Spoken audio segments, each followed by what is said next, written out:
I am excited for this third panel right before our keynote.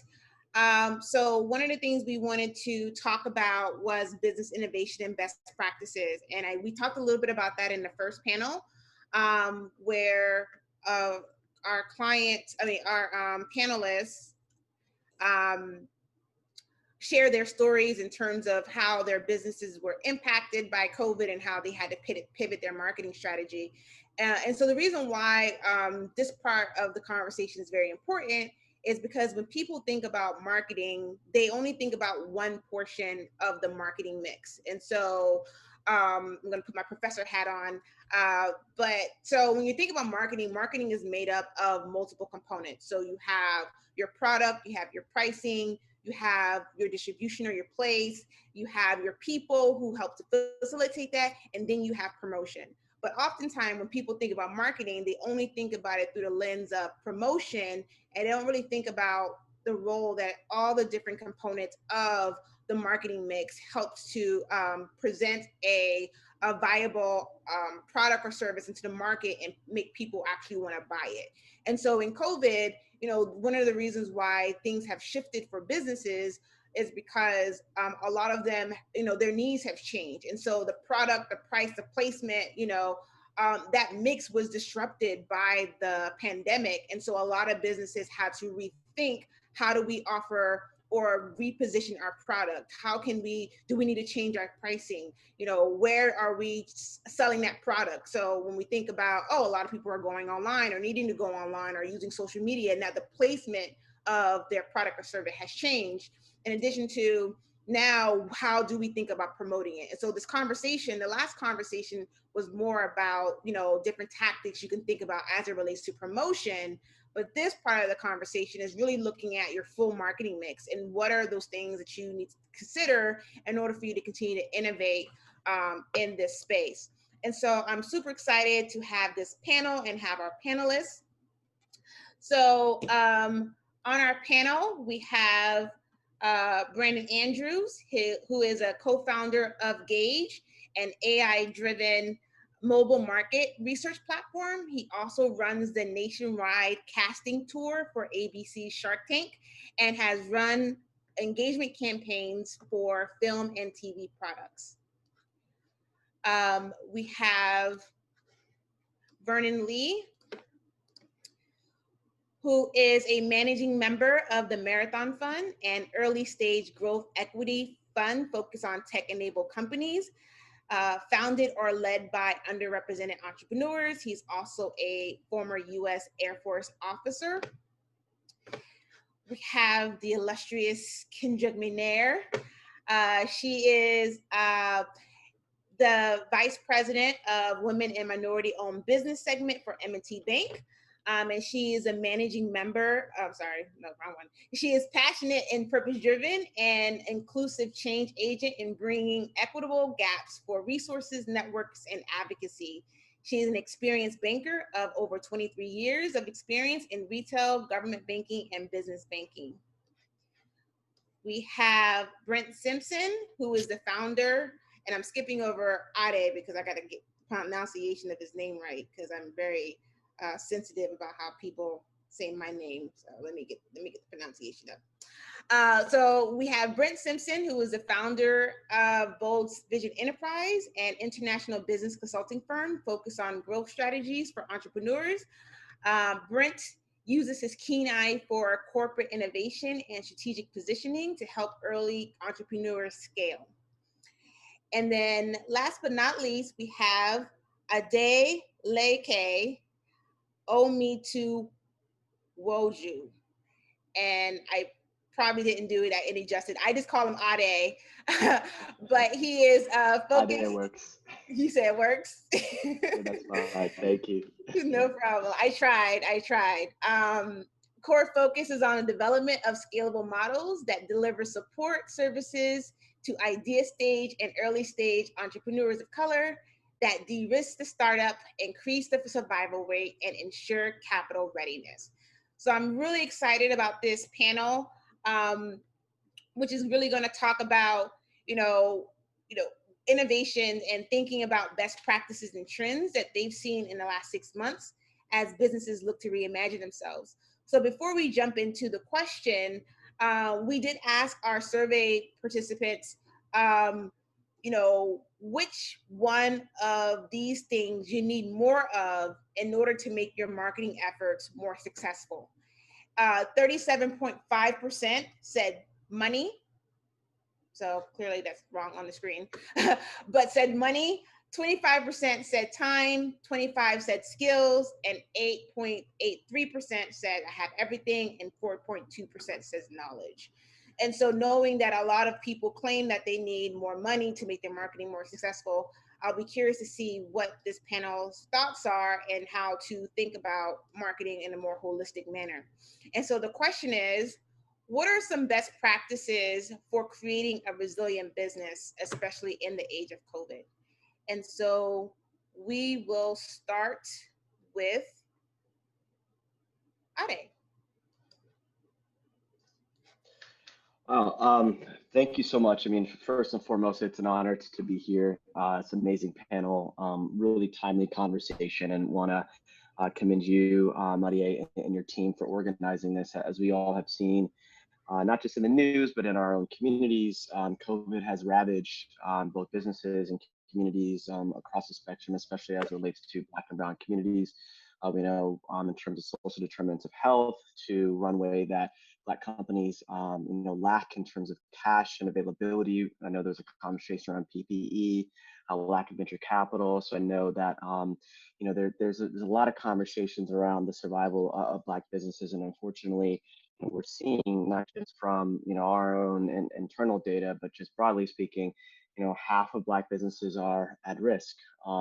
So part of what we were actually looking at in December of last year was talking to our founders about forming what we would call a recession thesis, right? And so we know that we were prior to this at the tail end of a pretty long economic cycle. Nothing lasts forever, so it was always a question of, well, what do you do during those circumstances? And of course, nobody could have anticipated what we're now experiencing now: a pandemic, a shutdown, lack of consumer spending, unemployment, etc. But it's really forcing not just our businesses, but broader businesses to think about how they meet their customers where they are, right? And so some of the basics that we're looking at is that customer journey. Take out a piece of paper and talk about, from the time in which you present your brand and your copy, is that brand and copy resonant? Does it relevant? Does it resonate to your customer from a B2B or B2C standpoint? Is it problem centric?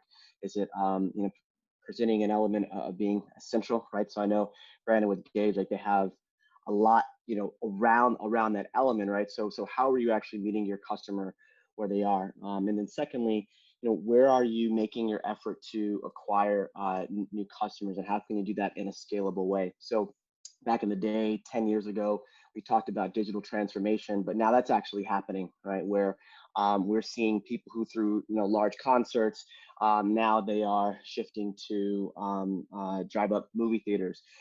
People that used to own gyms now are doing digital. Peloton stock, Wayfair stock, all of these companies that were digital first, very customer centric, direct to consumer models are the ones that are really going to thrive.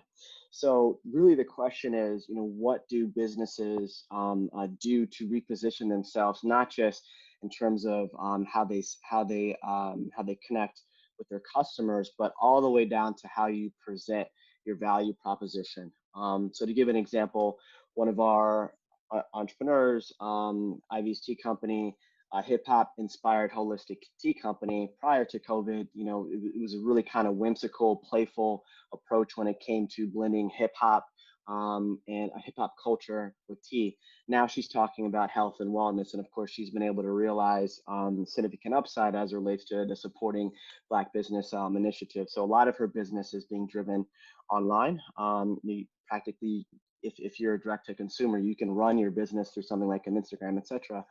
But I think COVID is about the very uncomfortable pivot in order to ensure that both your metrics and your method of acquiring customers fits for the time.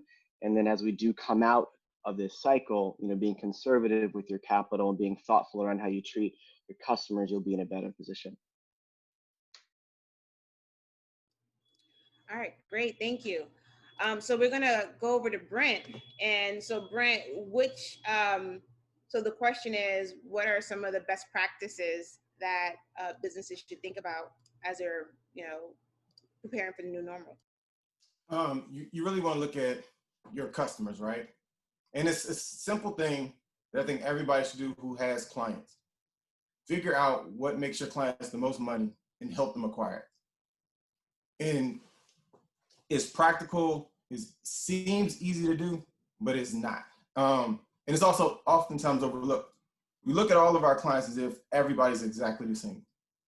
We sometimes don't look at the client ladder, or we'll go to two extremes. It's the clients that are the worst clients, and we look at the clients that are the best clients. But the in-between gets lost. And so understanding the customer ladder really will help out anybody. And the customer ladder works where, you have a certain demographic of prospects. And then from those prospects, you have suspects. Suspects then become customers, customers become clients, clients become advocates. And what we've added at Bold Vision was saying that the clients then, and really the advocates then become evangelists. If you were to take the customer ladder and then draw a line right between customers and the suspects, the two below there are prospects and suspects. That's where a lot of people waste time.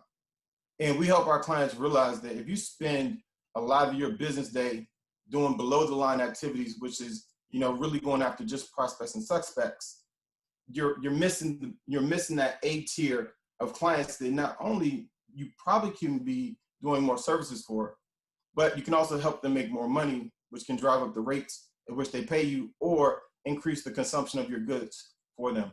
And then to give you just the reason why you do it, it doesn't abandon marketing. And it may feel like doing that can abandon marketing, but it doesn't. It's just your marketing becomes more focused on a warm market versus a cold market. And in this place, we all realize that virtual networking, it works. And there's strategies and techniques that we've used to, engage clients whenever we're doing virtual networking. One of which, for everybody watching, is commenting. Put comments up so people read your comments. Say hello to the guests, say hello to the panelists. But when you're, going back to that client ladder, when you're engaging that top tier client group, advocates really and evangelists are those that serve as a new communications vehicle for you, a new marketing arm for you. They will talk to anybody who's willing to listen about your services because they've been wild. And if we can help our clients do an inventory of their current client segments so they can figure out who those individuals are and how they can acquire them, it helps us retain our clients. And that, for Bold Vision, being a business consulting firm, that's been one of the first things we've done is go to all of our clients and say, who are your top tier evangelists and advocates? And we make sure we're treating them right. Not to say we neglect anyone else, but we just make sure we're treating them right and we're seeing what else do they need that we offer that maybe we haven't provided before.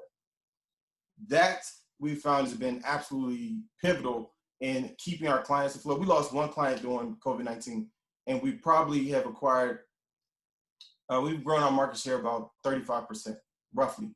And even to give you an example, one client, he did great when it came to consulting on podcasting. But what we realized is that podcasting for African Americans is not happening at the rate it should.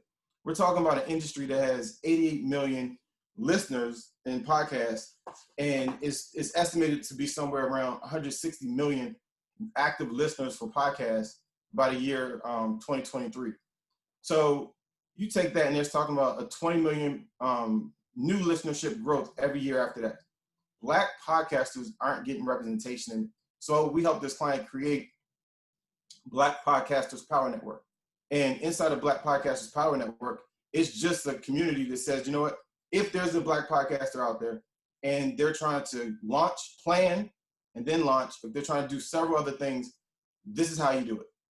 And it just gave them a community, which I know a lot of us have talked about community. I know Doc loves communities. So, when he now has people to go back to the community to learn about podcasting, that's the new pipeline for my client that says, he's recession proof at this point, because podcasting just can get more popular. And when you think about it, if we went back to the 1920s and said somebody came up to any of us and said, would you like a free radio station? How many people would say no? And in addition to that, Blacks weren't even included in that initial 1920s round of, we're going to give you a voice in this United States of America. But now they have it. And I realized that that was a really important client for me, for Bold Vision. And we wanted to make sure that they had a new model for generating revenue. And they liked this so much, they made us partners in it. That's something where, you know, we took the understanding of what could be a threat to this individual by not pivoting and not changing the marketing to saying, look, let's create a market, create a community. And that community is around something very specific, something very niche, Black podcasters.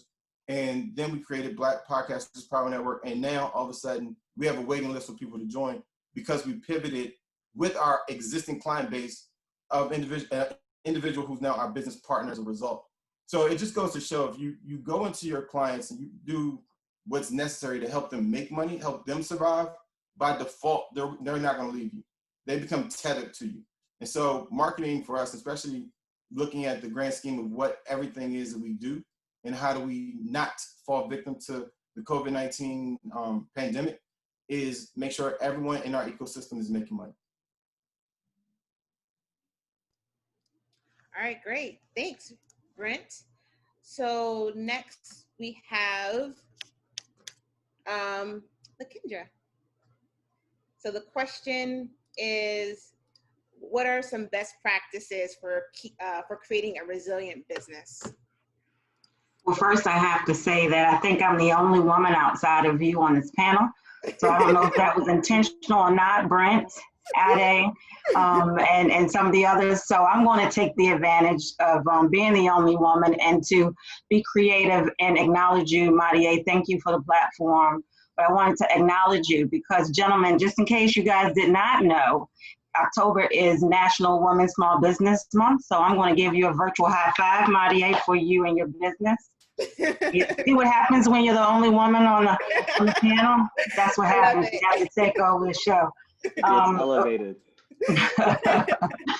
I'll tell you first as a banker, and thank you again, what I found in my segment, the minority and women-owned businesses, the first thing as a banker is, I think a lot of folks earlier had mentioned being authentic and being transparent and being relatable and relevant. Those were some of the things that were very important to me as a banker as we navigated through the PPP, I would call PPP pandemic, because I was on our PPP task force. And one of the things that I noticed during this time was that our minority and woman-owned businesses were lacking certain things internally, right? So we do some things very, very well. But I found some trends in that segment that I told Marie that I would share with you guys today. So just a few things real fast. I think relationships, we've heard that a lot tonight. Relationships are seriously important, and making sure that you have true relationships and understanding what that means. Agility is very, very important. What is your ability to continue to move at a momentum where you can continue to reassess what you're doing, your operations, and the things that are going on around you that impact your business is very important.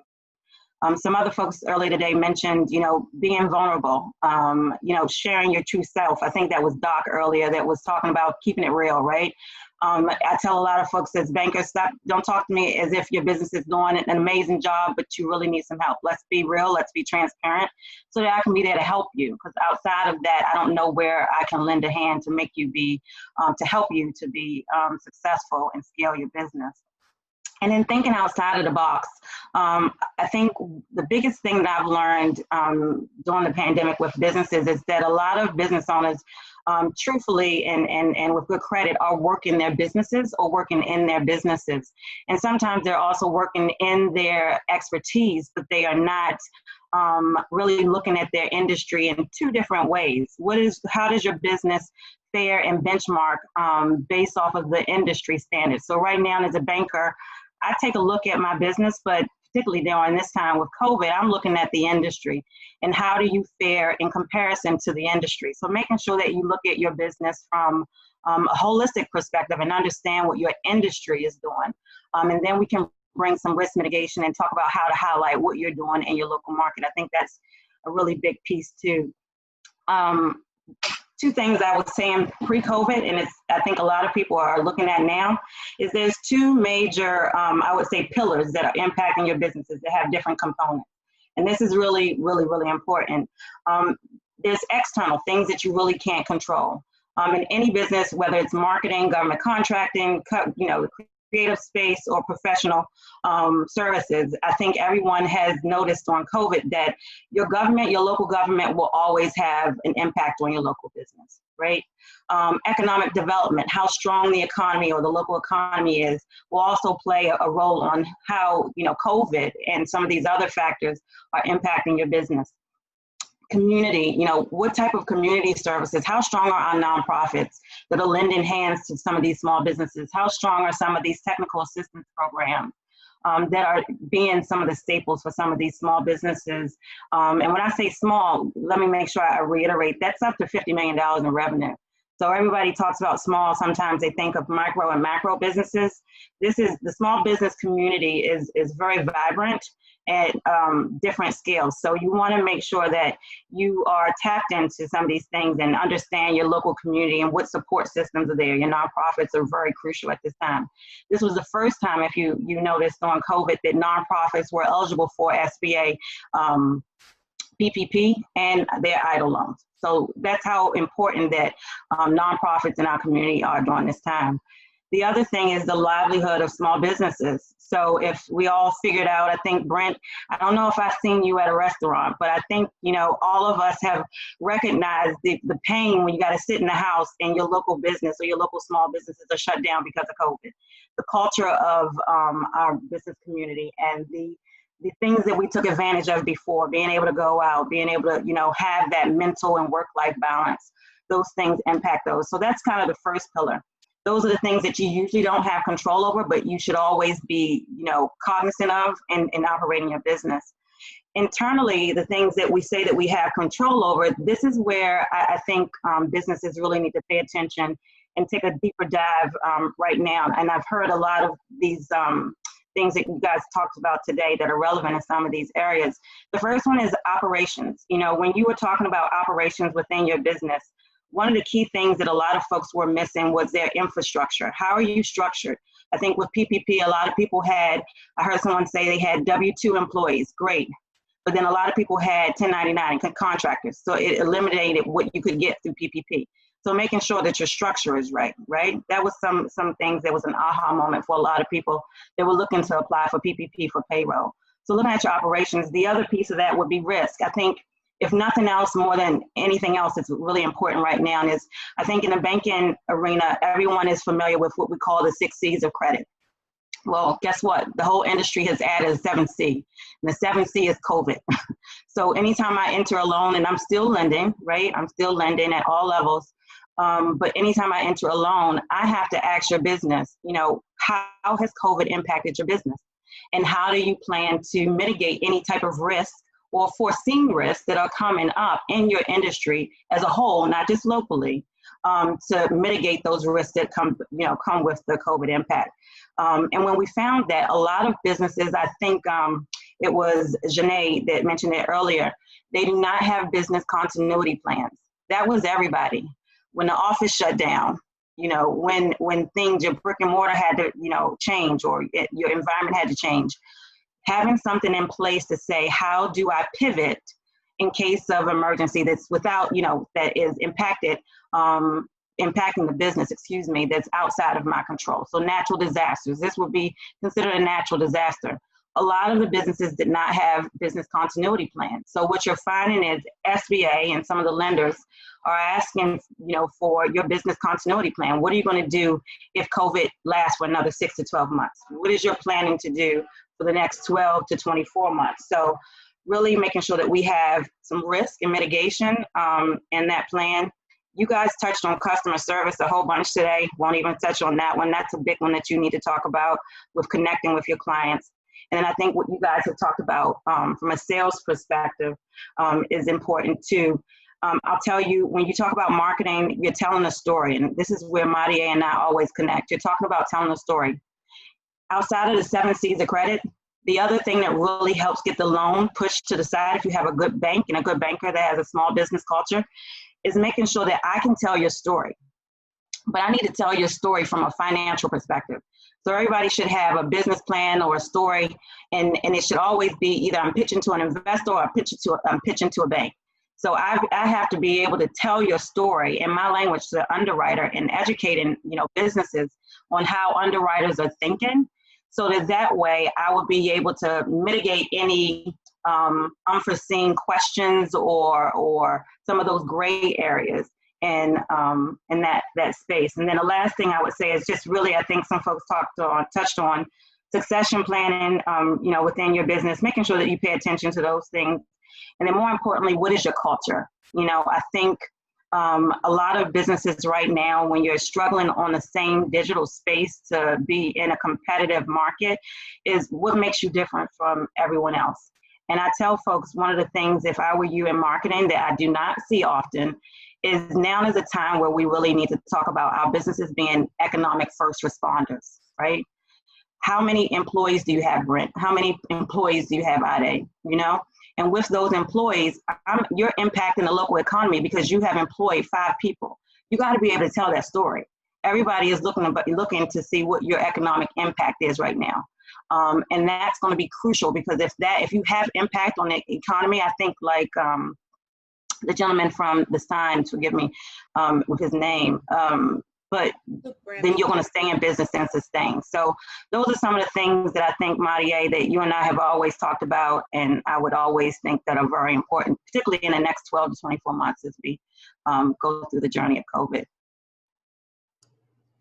All right, thank you so much, Lakendra. That was really great insight. And the reason why I definitely thought it would, you add value to this conversation is because, as the survey research said, that people feel like, money is one of those things that they need. And so to understand in which the lens of, if you're looking for some capital infusion from a bank, how are they looking at your marketing? And so, and I think I remember you saying this a couple times in our conversation, how important, like your marketing strategy is what banks actually look at when deciding whether or not they're going to give you any money that you could potentially use for innovation and pivoting and infusion in your business. So thank you so much for that great insight. So next up, we have Mr. Brandon Andrews. And so the question yet again is, what are some best practices that businesses should keep in mind in order to create a resilient business, COVID and beyond? Yeah, I think something we've seen during the pandemic all around the world is the incredible power of people coming together in communities to help each other, people coming together to provide medical services, people checking on each other, people providing food, and also people supporting businesses in their local community. And so I think a lot of resiliency during this time and a lot of business success even beyond a crisis is building that community, building that group of people who feel like they have ownership, whether it's actual equity in the business or they are bought into the solution that you're providing, making sure that you know who those people are, that you're talking to them regularly, that you're getting feedback from them regularly, and that you're actually applying the feedback that they're giving you about your business, about their needs, and making changes to your product over time. I think the organizations that already had strong communities around them prior to the pandemic have been much more resilient than organizations that haven't. My company, Gauge, we're a mobile market research platform, and we have a community of consumers and influencers who are sharing feedback, sharing their thoughts, sharing their ideas, and getting rewarded for it on our platform. And we've had that community for a couple of years, and that community has persisted through changes to our platform. We always There are always tech issues and bugs that come up with startup companies. That community has persisted through changes in our process and through sometimes things not working quite the way we want them to work, but eventually being worked out, and the community being kept in contact about that. And so I think for us, we've seen throughout this crisis period, throughout this pandemic, the fact that we had a community beforehand really strengthening our position. And we had actually planned to launch a new product right when the pandemic was happening. Because of the pandemic, we delayed it a bit, but I think the success that we've seen over the past few months in terms of bringing on new clients and in terms of continuing to get consistent feedback, despite all of the other things that are affecting people's lives from our community of consumers and influencers, was really because we spent time building those relationships and really identifying those people that we thought cared about not just the product that we were building, but cared about the solution and cared about the way in which we saw the world moving forward. And so my advice is certainly to build your community, and then building the community can be a incredible business advantage for you, and not just something that makes your business more resilient. So very often, again, I do a nationwide casting tour for ABC Shark Tank.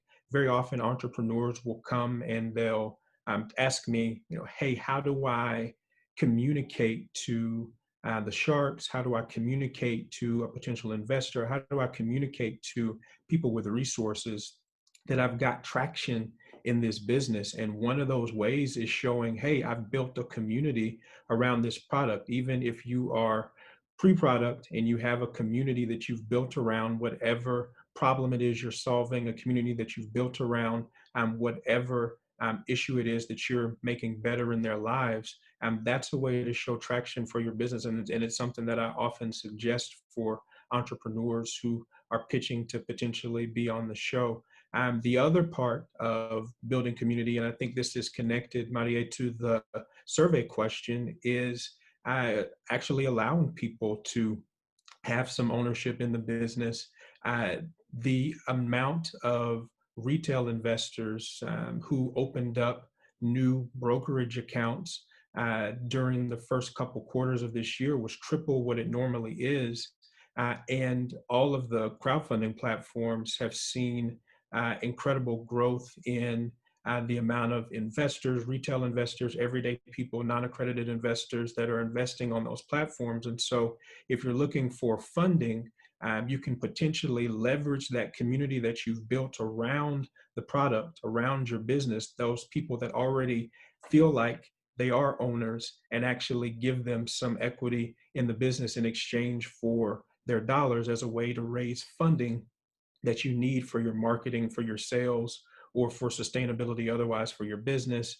Equity crowdfunding is one way to do it, but there's also platforms that do debt crowdfunding or that do revenue shares. If you don't want to give up equity in your business and you want to retain as much as possible, and you have the cash flow to be able to sustain that kind of, to be able to service the debt, or to be able to do the rev share, those options are there if you've built a community and sustained it over time. And so that's my biggest piece of advice, and one thing that I've seen that's been incredibly helpful to our business as we've weathered this pandemic with everyone else, and also something that I've seen that's been helpful to the many thousands of businesses that I've met doing casting for Shark Tank over the years.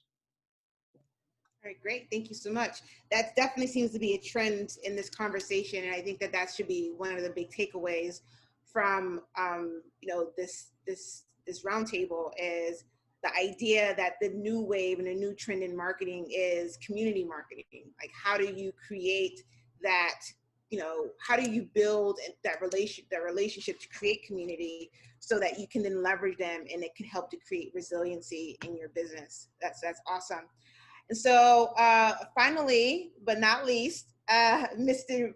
Vernon Lee, what is your take on that, the best practices for businesses to remain resilient during and beyond this time? Well, First of all, thanks for having me. There's been a lot of great information, I think, shared both through this panel and part of the previous panel. I was able to see some parts of that. So a lot of great information and perspectives. So, kudos to you in putting this group together, the collective group. I think from my perspective, some things may overlap in some ways, but I want to try and drill down a little bit in terms of, for any entrepreneur who's watching this or going to watch it later, you really need to understand what your business is, because a lot of the advice and insights and perspectives that are being shared are not one size fits all. So are you a service-oriented business? Are you a product-focused business? Are you a consulting business? Are you a small business that's focused on consumers and from a B2C perspective? Are you business to business? So as you're thinking about some of these concepts and perspectives and insights, you really got to make sure you define that and then move from there. From a funding perspective, the deals that we're looking at now very much are going to be things that could be resilient or opportunities during this COVID type world, whether it's ed tech, health tech, some of the other industry areas. But the things that we're looking for in particular, and not that all companies, and you've probably heard this before, all companies aren't venture capital backed type companies, nor do they actually need that type of capital necessarily to survive. There's debt capital, there's equity capital, there are different types of capital to try and help you get there. But before we get to marketing, it goes back to what product are you providing, what solution are you trying to really solve for? So there was really a sort of pre-COVID maybe business model that some of the business owners and founders and entrepreneurs had. And then there's this post-COVID perspective. And one of the ways that we're seeing some traction, maybe from an innovation standpoint, and it's actually not that old or it's not that new, is really your group of advisors. And I know there's been some conversations in terms of relationships, how you leverage those relationships. But one of the things we're looking for with entrepreneurs are, do you have a advisory board that's in place, right? In terms of a really structured, focused group of advisors that are industry leaders that have gone through a number of these waves, a number of economic upturns, downturns, sideways turns.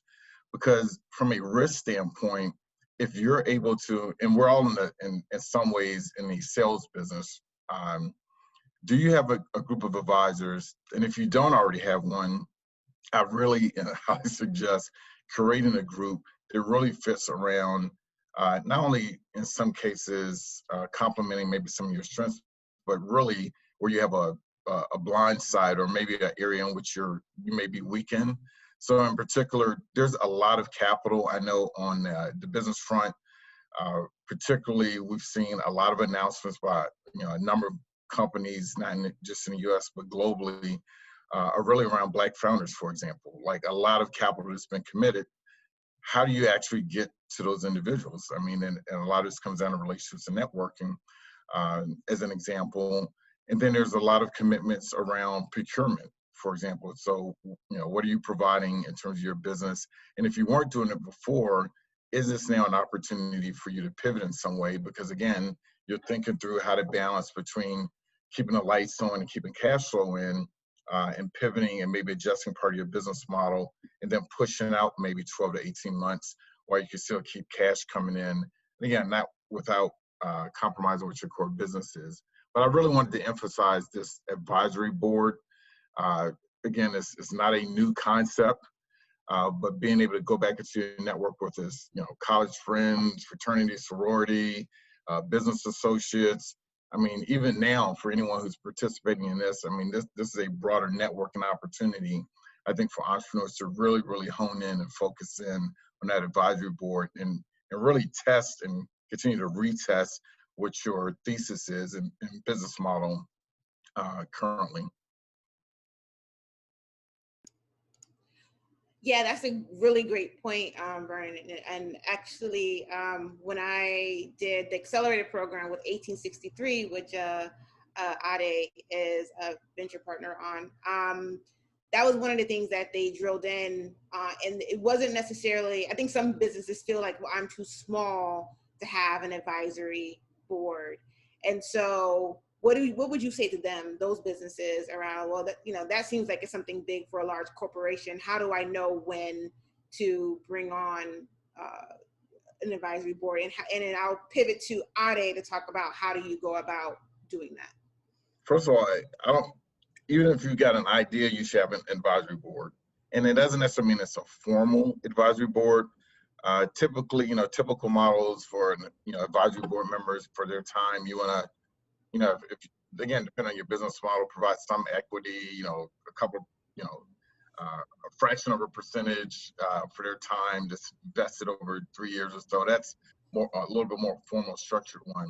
But for every business, you should have some individuals that've got deep industry experience in some way that can advise you, whether they're in the form of coaches or mentors. They by de facto become your advisory board. And again, it doesn't even have to be a formal structured advisory board, but individuals that you can go to, they're going to give you the no kidding, no BS. You're on track, you're off track, you need to adjust this. But those are the coaches and mentors that become your advisors.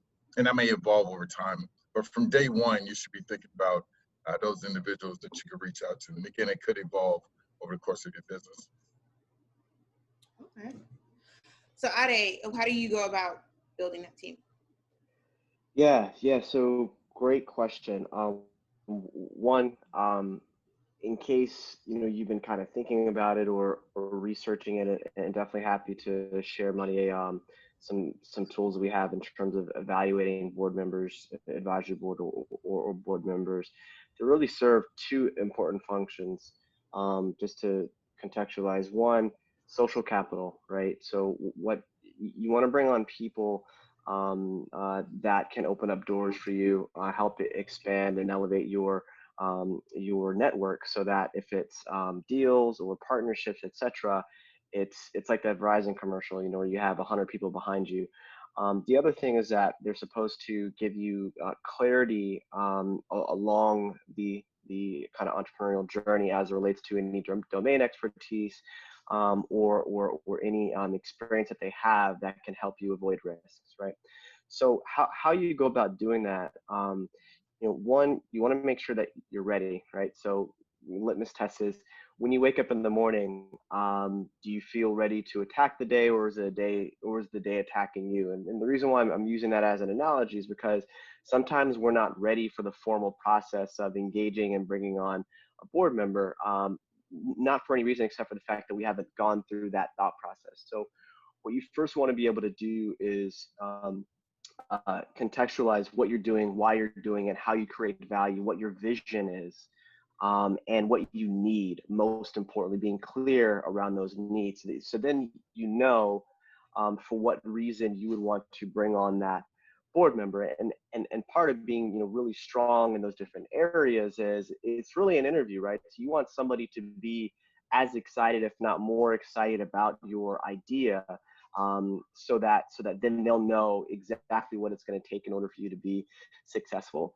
And also be really clear in terms of what their role and or responsibilities would be, including the frequency of communication, just so it's a very easy binary conversation of I'm building this business, this product business or the service business. Here's where I see myself going. Here's what I've been able to go, and here's, you know, where we could go together by having your support. And then finally, just know that in these really uncertain times, you know, we've seen and helped other founders achieve it, things that weren't necessarily achievable pre-COVID. You know, we have a captive audience, LinkedIn, in network, you know, Instagram DMs, like people are willing to communicate as long as you come to them in a very authentic and empathetic way. So never think that adding a board member or an advisory board member that you've never met before, that's an amazing person, is out of your reach. Just come clear and come very direct, and anything's possible. One last question before I pivot. You mentioned about the customer journey. You know, that's something that we talk a lot about in marketing, but I don't think that people really understand what it is. can you give a little overview of the customer journey and why understanding where your customers are in the customer journey is important for businesses, especially as they're thinking about their marketing strategy, and how they may be pivoting? Sure. Sure. So if you kind of look at it like a T, you really want to kind of look at if you have a high, let's say, average contract value or purchase price, right? So a high average contract value, maybe a service company that is selling $20,000 to $100,000 deals where the sales cycle is longer. If we have a lower contract value, more transactional, maybe you're selling a good on an actual website.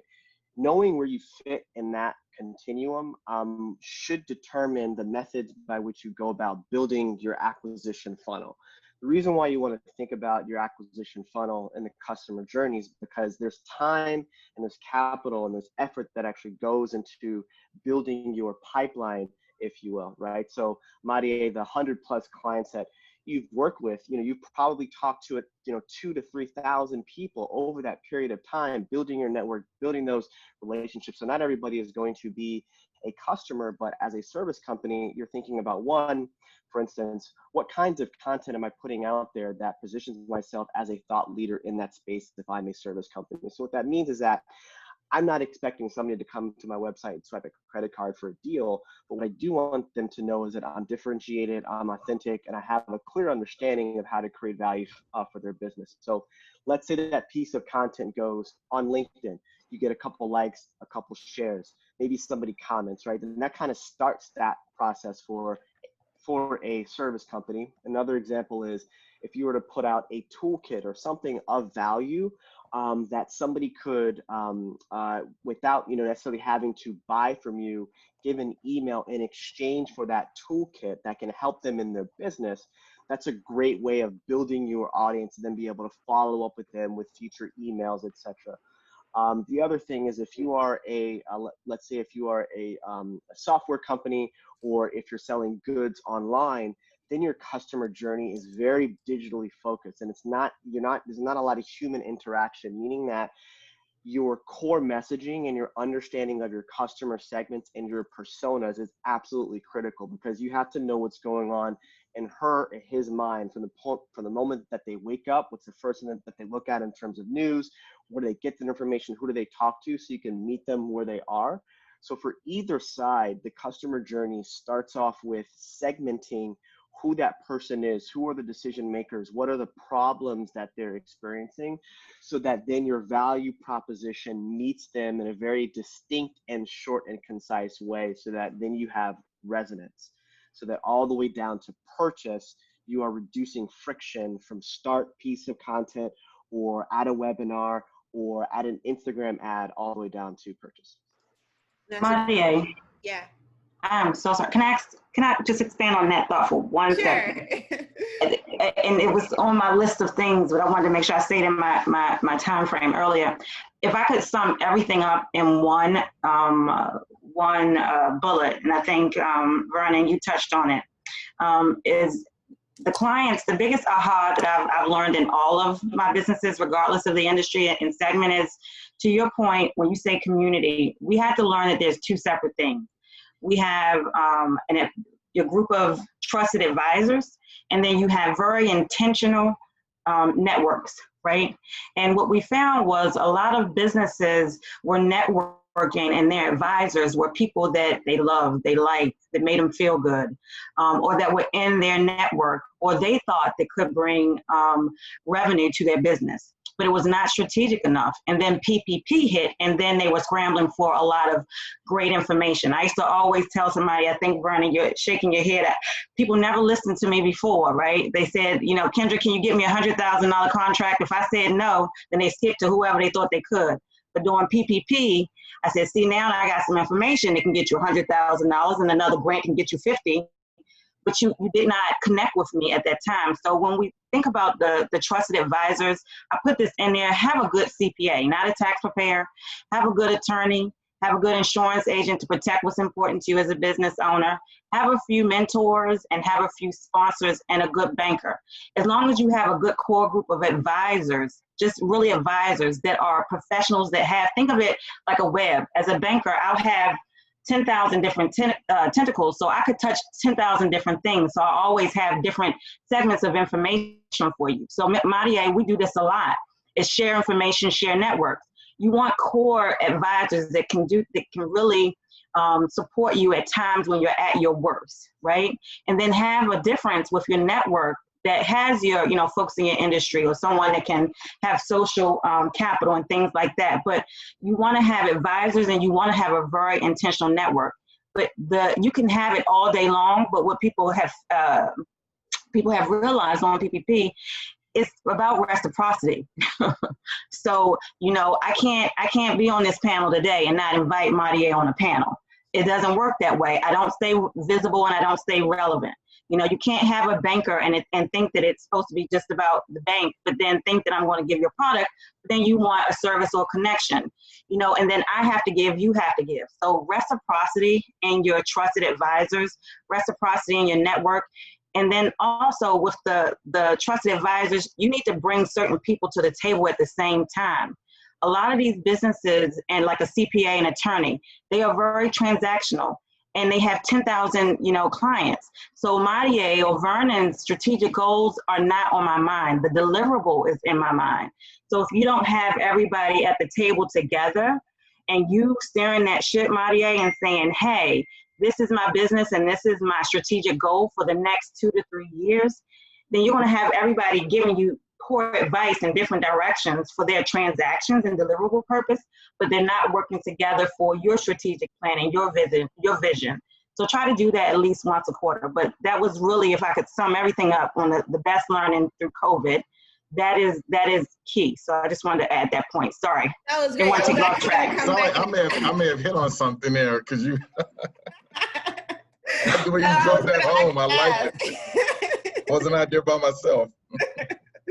No, it was great. That was a question I was going to circle back with you. And I would say when it comes down to innovation, having, your team, your core team of, especially on the finance side is going to be extremely important. Because when you're thinking about innovating, a lot of times you need those resources and those people can help you think strategically around how you can implement some of those ideas and innovation you had. I did want to circle back real quick because I want to bring on our keynote, which I'm super excited about. But I have 2 more questions, one for Brent and then one for Brandon. So Brent, you mentioned above the line, and I've heard you say that before, and below the line. But you also usually talk about it in terms of services. So real quick, how can people who are in, maybe have a product or something, think about above the line and below the line in terms of their actions and could be applicable for their business? The best way is to categorize their pool of clients. And, you can easily look at, everybody's talked about having good relationships with your bankers and your CPAs. If you have a good relationship with your CPA, you can actually call and get a balance sheet or income statement, a P&L, and go through. And I've actually had a client I did this with this week. I was like, can you tell me who's paid you the most money this year?